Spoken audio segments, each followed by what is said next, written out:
Okay, so picture this. You finally sit down to relax. You close your eyes, and instantly your brain starts yelling. Remember that awkward thing you said in 2012? What about that bill you forgot to pay? You should be working out right now. Why is your heart beating so fast? You just wanted 5 minutes of peace, and instead, you got a highlight reel of every worry you have ever had. This is not you failing to relax. This is your brain doing exactly what it was built to do. There is a part of your brain that is a problem-finding machine. It is always on. Its only job is to scan for things that could go wrong. Scientists call it the default mode network. But you can just think of it as your brain's background noise. When you're not focused on a specific task, this is what fills the space. It is the reason you pick up your phone the second you feel bored. Your brain would rather have any distraction than sit with that internal noise. It feels like anxiety. It feels like restlessness. But it is just a system running its ancient software. It is looking for threats. And in the modern world, a threat can be an unanswered text, a vague future worry, or the quiet itself. This is why trying to force yourself to be still can feel so hard. You are not fighting laziness. You are fighting a part of your own brain that thinks its job is to never stop working. That moment when you are trying to sleep and your mind races, that is the system. That feeling when you are avoiding a difficult task by cleaning your entire house. That is this system giving you a different problem to solve. It would rather you do anything than sit in uncertainty. Because to your brain, an unsolved problem is a potential danger. And quiet is the space where all those unsolved problems come to talk. So you scroll, you snack, you find a new project. You get a tiny hit of relief because you gave your brain a simple task. You traded the loud internal chaos for a quiet external one. And your brain learns. It learns that stillness equals danger, and distraction equals safety. This is the loop. You are not broken. You are just stuck in a biological habit. Your brain has been practicing this for years. Every time you reach for your phone to escape a quiet moment, you are training it. You are telling the problem-finding machine that the quiet is the real threat, and the distraction is the solution. So the next time you feel that itch, that need to do something, anything, just to make the noise stop, know what it is. It is not a character flaw. It is a signal. It is your brain's default mode kicking in, doing its job, scanning the horizon for lines that are not there. Your job is not to hate that part. Your job is to recognize it, because you cannot fix a problem you do not understand. And this is the problem. Your brain thinks its job is to never stop working, even when you are exhausted, even when you desperately need a break. It is still running simulations, checking lists, sounding alarms. That is the biological reality. That is the starting point. So your brain has this default setting. It is a problem-finding machine, and left alone, it will find problems. That is the first piece. But here is where it gets really interesting. Modern life did not create this system, but it absolutely broke the volume knob. Think about your phone for a second. Every notification is a tiny surprise, a little ping of novelty. Your brain loves novel. It releases a tiny chemical reward, a feel-good signal when it encounters something new. Scientists call this chemical dopamine. But it is not about happiness. It is about desire. It is the gas pedal for wanting more. So you scroll. New post, tiny reward. New message, tiny reward. Your brain is not getting happier. It is getting hungrier. It is learning that the world is a slot machine. And pulling the lever, scrolling that feed, might pay off.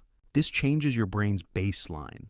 It raises the volume on what feels normal. Quiet used to be normal. Now, quiet feels like a problem. Because your brain is waiting for the next ping. It is waiting for the next hit of novelty. This is why you can be physically tired, but mentally restless. Your body wants to sleep, but your brain is still at the casino, looking for one more pull of the lever. That midnight scroll is not you being weak. It is your brain chemically craving the noise it has been trained to expect. Your brain has adapted to a high-volume world. And in that world, silence is the loudest sound of all. Now add the second piece, unfinished business. Your brain hates unfinished business. Think about an unanswered email or a difficult conversation you need to have, even a small thing like an unwashed dish in the sink. These are open loops. Your brain's problem finder latches onto these. It cannot let them go. It is like having a browser tab open in your mind. It is running in the background, using up energy. And when you try to rest, that is when these tabs all refresh at once. Your brain tries to solve them, but you are in bed. You cannot solve them now. So it just spins. Worrying about an unfinished task is your brain's way of trying to close the loop. It is not helpful, but it is persistent. This is why you can have a great day and still feel anxious at night. Your brain is doing its end-of-day scan, and it is finding all the things you did not finish, all the things you said you would do. It is not judging you. It is just doing its job, cataloging threats. And an open loop is a potential threat. Now, here is the trap, the perfect storm. You have a brain that finds problems. You have trained it to expect constant novelty. And you have given it a list of unfinished things to worry about. You sit down to relax. The problem finder kicks on. It serves up an anxiety about that unfinished work project. That feels bad. Your brain, craving novelty to feel normal, sees your phone. You pick it up. You scroll. You get a tiny hit of that feel-good signal. The anxiety about the project fades, just for a second. You have just taught your brain a powerful lesson. You taught it that distraction is the solution to discomfort. Not solving the problem, not sitting with the feeling, escape. Every single time you do this, you make the pathway stronger. The connection between feeling uneasy and reaching for your phone becomes automatic. It becomes a habit deeper than thought. This is the loop. Discomfort, distraction, relief, repeat. Your brain is not working against you. It is working for you. It is trying to solve the problem of feeling bad, and it has found the fastest solution you have given it. The phone, the snack, the busy work. It is a brilliant, efficient machine. It is just solving the wrong problem. It is treating the symptom, the feeling of anxiety, and calling it a day. It is not addressing the cause, because the cause to your brain is the quiet itself, the stillness, the lack of an external task. That is what triggers the problem finder. So the solution becomes never being still. You stay busy, you stay distracted, you feel a low hum of exhaustion instead of sharp anxiety, and you call that managing. You think you are coping, but you are just staying in the loop. The mechanism is now invisible. You do not decide to pick up the phone. Your hand just moves. That is the habit. That is the learned escape route. And it feels impossible to resist. Because it is not about willpower anymore. It is about biology. It is a chemical craving for relief from your own thoughts. Your brain would rather have any task than sit with the problem finder. Even a stressful task is better than the quiet chaos, because a stressful task has a goal, a finish line. The problem finder in the quiet just has endless questions, no answers, just noise. That is the mechanism. That is how a biological system gets trapped by modern life. It is not a personal failing. It is a design mismatch. Your brain was built for a different world, so you understand the loop. Discomfort, distraction, relief. Your brain is a problem finder trained by a high-volume world, and it has learned that stillness is the problem to solve.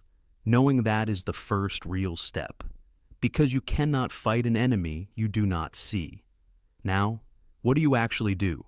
The goal is not to shut the system off. That is impossible. The goal is to give it a different job.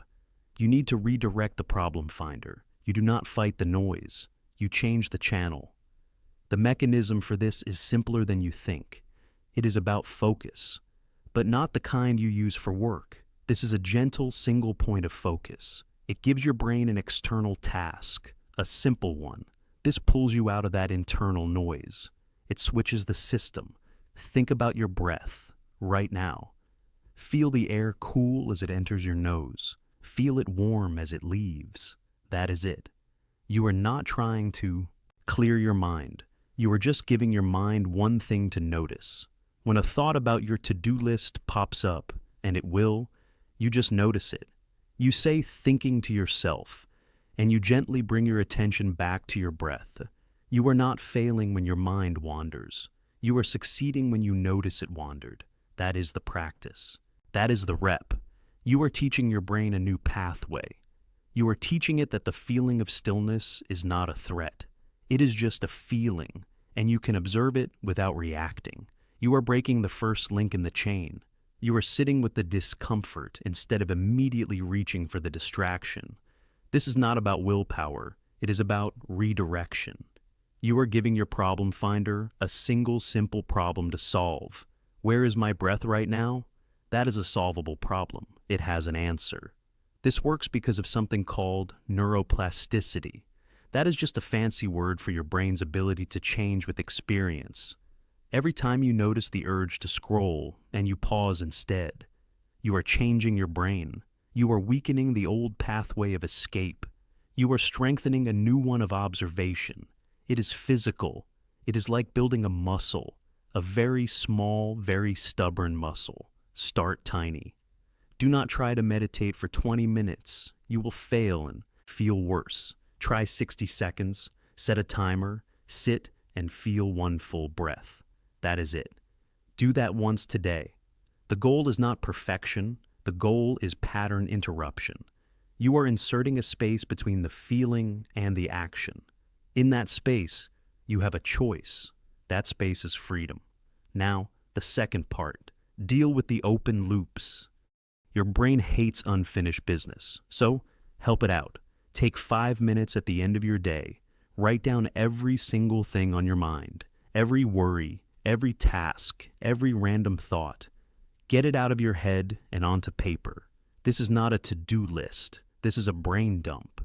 You are telling your problem finder, I see it. It is recorded. We can handle it tomorrow.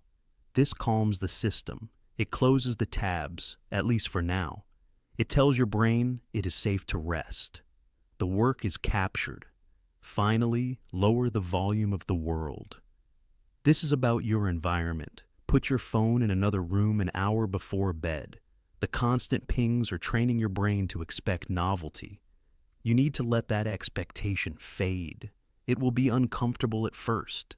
That is the feeling of your brain adjusting to a new, quieter normal. That discomfort is the signal that it is working. You are not trying to become a monk. You are just creating small pockets of quiet. A walk without headphones. A meal without a screen. These are direct challenges to the loop. They are practice runs for your brain. You are showing it that quiet does not mean danger. It just means quiet. This is the real work. It is not motivational. It is mechanical. You are not trying to feel different. You are doing different things. The feeling follows the action, not the other way around. Some days you will do it. Some days you will scroll mindlessly for an hour. That is okay. The goal is not to never get stuck in the loop again. The goal is to recognize you are in it and to know how to step out. You now have the map. You see the biological trap. And you see the exit. The exit is not a dramatic leap. It is a small conscious step. A single breath, a written down worry, a phone left in the kitchen. These are the tools. Your brain is not your enemy. It is a powerful ancient machine that wants to keep you safe. Your job is not to fight it. Your job is to guide it, to show it that in this modern world, true safety is not in constant noise. It is in your ability to be present with the quiet. To be the one who decides where your attention goes, not the loop, not the phone, you. That is the shift. From being managed by your biology to understanding how to work with it. You get it now. You know what to actually do.